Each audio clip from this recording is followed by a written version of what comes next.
Bismillah, Assalamualaikum warahmatullahi wabarakatuh. Alhamdulillah, Alhamdulillahirabbil alamin. Wa bihi nasta'inu ala umuri dunya waddin. Wassalatu wassalamu ala asyrofil anbiya'i wal mursalin wa ala alihi washabihi ajmain. Amma ba'du. Yang saya hormati Perdes yang mewakili Pak Kuwu dan pemerintahan Desa Rambatan Kulon.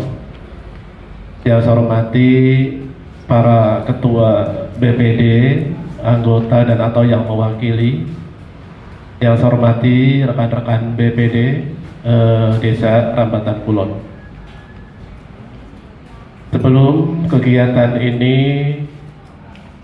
berjalan, marilah pada siang jelang sore hari ini kita bersama-sama dan puji syukur hadirat Allah Subhanahu wa taala karena atas ridhonya pada kesempatan yang berbahagia ini kita bisa berkumpul alhamdulillah dalam keadaan sehat walafiat, dan ini dirancang jauh-jauh hari, dan alhamdulillah sebagian bisa hadir, dan mudah-mudahan para ketua yang belum bisa hadir insya Allah di session berikutnya pada saat ada kunjungan atau menghadiri kunjungan dari pengurus PAPSI, kita semua kompak, satu langkah, satu visi, satu misi, satu tujuan. Salawat salam, mari bersama-sama kita sanjungkan pada junjungan Nabi besar Nabi Muhammad SAW beserta para keluarga, para sahabat, dan tentu pada kita umatnya. Semoga dan senantiasa kita tetap teguh pada ajarannya. Bapak Ibu yang saya hormati, banyak permasalahan sekaligus informasi terkait dengan perkembangan BPD yang perlu saya sampaikan. Dan perlu diketahui sebelum kita membahas tentang persiapan kunjungan pengurus PAPSI Kabupaten Indramayu, kemudian kaitan info kedinasan BPD, kemudian persiapan pelaksanaan tugas BPD di akhir tahun anggaran 2022, karena kita sebentar lagi menginjak ke Desember.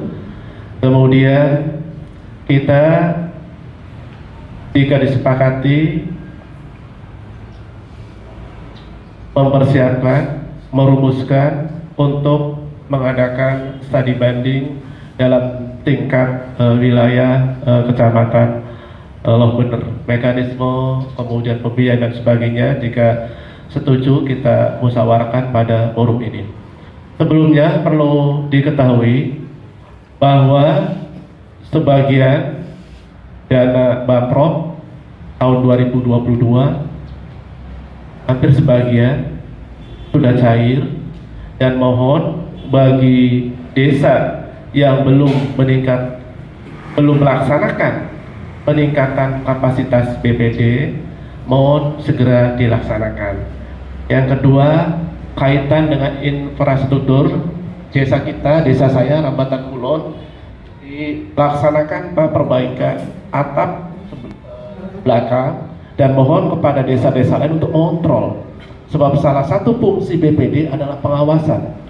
Sekali lagi, fungsi BPD adalah pengawasan. Kemudian kaitan juga dengan Baprom, ketika saya dilantik menjadi pengurus PAPSI tingkat kabupaten yang membidangi aspirasi rakyat desa dan kearifan lokal. Di sana dari Bandung, dari provinsi menyatakan bahwa tahun 2023 Baprom senilai 25 juta. Itu mudah-mudahan bisa direalisasikan. Amin. Kemudian kaitan dengan BOP. BOP ada dua. Yang pertama dari ADD sebesar 5 juta. Yang kedua dari PADES. Contoh Rambatan Kulon untuk BOP PADES tahun sekarang alhamdulillah juta sudah berikan. Mudah-mudahan diikuti oleh desa-desa yang lain berdasarkan kemampuan keuangan masing-masing desa. Tapi jangan lupa, sebelum kita meminta BOP dari PADES, tugas kita adalah membuat peraturan desa terkait dengan pembiayaan BOP. Ini menjelang akhir tahun. Oleh karena itu, ketika Bapak dan Ibu di masing-masing desa menyiapkan atau akan meminta BOP dari PADES, maka dari sekarang segera bangun komunikasi dengan Pak Kubu, dengan pemerintah desa.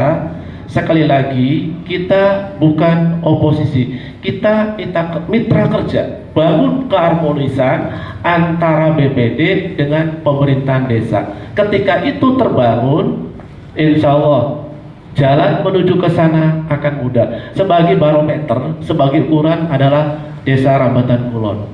Ketika yang lain belum melangkah ke BOP dari PADES, Rambatan Kulon alhamdulillah sudah mendapatkan BOP dari PADES, dan insya Allah seiring dengan pendapatan PADES meningkat, maka BOP pun akan meningkat. Tapi jangan lupa, tentu diiringi dengan kinerja kita. Jangan tugas kita hanya menanyakan siltap, menanyakan bamprok, menanyakan kapan dana ini itu cair. Usahakan imbangi dengan tupoksi kita. Sebagaimana tadi Desa Lanjan setiap 1 minggu sekali itu kumpul, ngantor semua. Kemudian di kita setiap hari, karena di jadwal weekend alhamdulillah berjalan. Kemudian di samping itu pula ada rapat bulanan juga berjalan, dan saya yakin desa-desa lain pun banyak yang sudah berjalan, yang belum tinggal diaktifkan. Sekali lagi, kunci daripada kemudahan BPD untuk mendapatkan berbagai fasilitas, salah satunya adalah bangun komunikasi yang harmonis, bangun kinerja yang sinergitas, sehingga antara BPD dengan pemerintah desa, dengan Pak Kubu berjalan seiringan. Satu visi, satu misi, satu tujuan, seia sekata. Ketika itu tidak terjadi sapa ngalor sapa ngidul, maka dipastikan BPD antara hidup dan mati. Oleh karena itu, maka kepada seluruh ketua BPD mulai sekarang membangun sinergitas tersebut. Kemudian kaitan dengan tadi BOP, maka disiapkan untuk membuat perdes. Segala suatu kegiatan yang ada di desa, jangan lupa Bapak dan pada para ketua BPD agar dipayungi dengan payung hukum, yaitu berupa perdes tadi. Kemudian berikutnya kaitan yang berita terkini, sekarang sedang terjadi penyusunan draft perubahan Undang-Undang 6 2014 tentang desa. Ada beberapa item. Yang pertama, Bapak dan Ibu, di desa akan dibentuk MPD. Apa itu MPD? Majelis Perdamaian Desa. Ini setelah undang-undang ini disahkan dan ini sudah masuk prolegnas, insya Allah mungkin 2023 kalau positif disetujui oleh para anggota dewan di pusat, kemungkinan disahkan. Tapi berharap bagi saya pribadi ditunda. Karena apa? Karena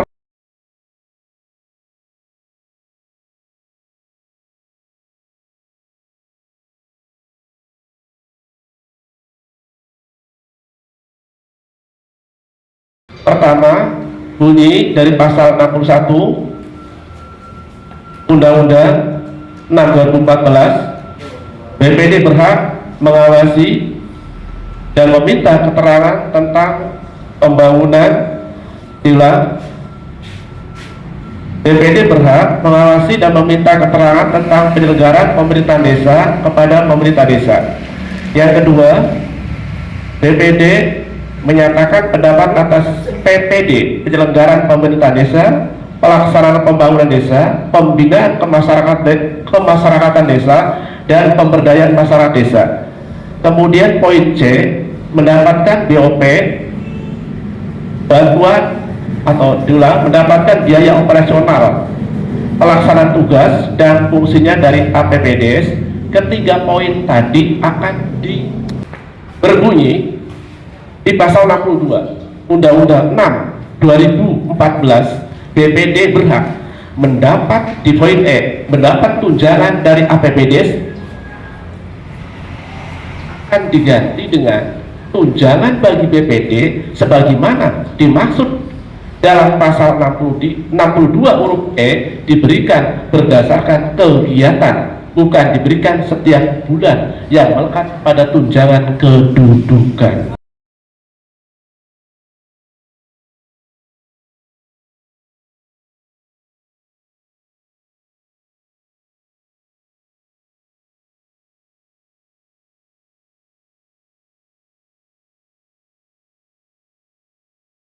Membahas dan menyepakati rancangan peraturan desa bersama kepala desa itu.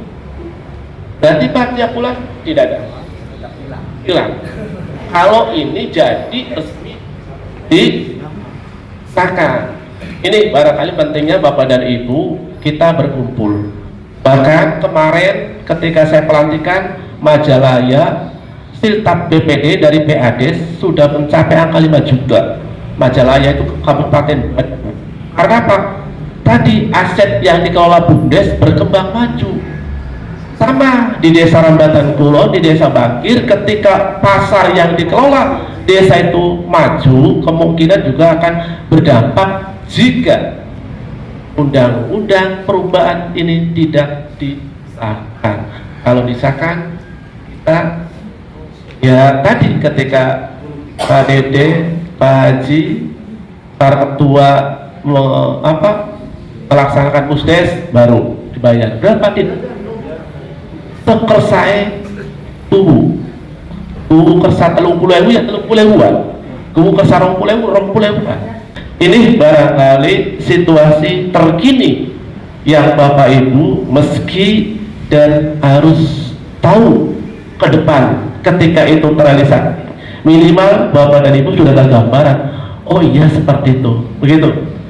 Kemudian selagi ini belum berlaku, belum berjalan, kita tetap jalan sesuai dengan koridor. Kemudian apalagi Pak, pemilihan kepala desa akan ditangani oleh KPU dan Bawaslu.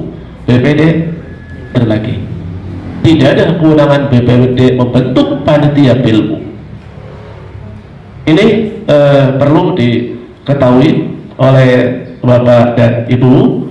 Kemudian di samping itu pula sisi negatifnya adalah dari perubahan tadi, penguatan wewenang desa, kemudian penguatan digital desa, kemudian mendorong adanya perlindungan bagi kepala desa dan perangkat desa berkaitan dengan persoalan hukum, ada perlindungan.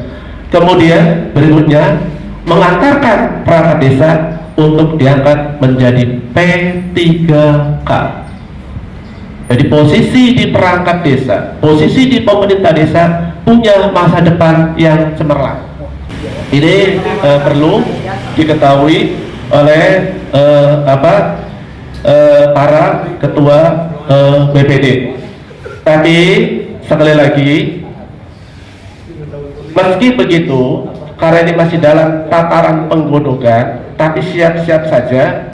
Kemudian Bapak Ibu yang saya hormati para ketua BPD, berikutnya terkait musyawarah persiapan kunjungan pengurus PAPSI Kabupaten Indramayu, pengen saya dilaksanakan di Panorama gratis, pendatang dodok, bawa catatan, mencatat hal-hal yang penting, mangan, asik, bayari. Nah, mekanisme nanti di samping itu akan dikasih buku panduan. Kebetulan kami sendiri karena orang dalam sudah punya buku panduan BPD. Untuk Bapak dan Ibu nanti dibagikan ketika pelaksanaan audiensi atau sharing atau silaturahmi. Nanti pada saat itu buku panduan dibagikan, plus sekalian tadi Bapak dan Ibu tinggal datang, maka nanti dipersiapkan, Pak, apa seluruh anggota satu desa 2 orang untuk dari Kecamatan Lobener. Silakan mau ketua dengan siapa atau perwakilan siapa, yang jelas satu desa 2 orang. Kemudian untuk Kecamatan Arahan, Sentigi, Sindang, Indramayu, Balongan, dan Pasekan itu diambil ketuanya saja. Enggak. Kemudian berikutnya Bapak dan Ibu, oleh karena itu kami dalam waktu dekat akan konsolidasi dengan pihak DPMD. Nanti saya dengan Ketua PAPSI, Dinas Pemberdayaan Masyarakat Desa, agar ditindaklanjuti. Begitu, karena ini hak daripada BPD. Cuman ada cumanya, BPD daerah Lempung hanya namanya baik, ngeliwur meng desa baik beli.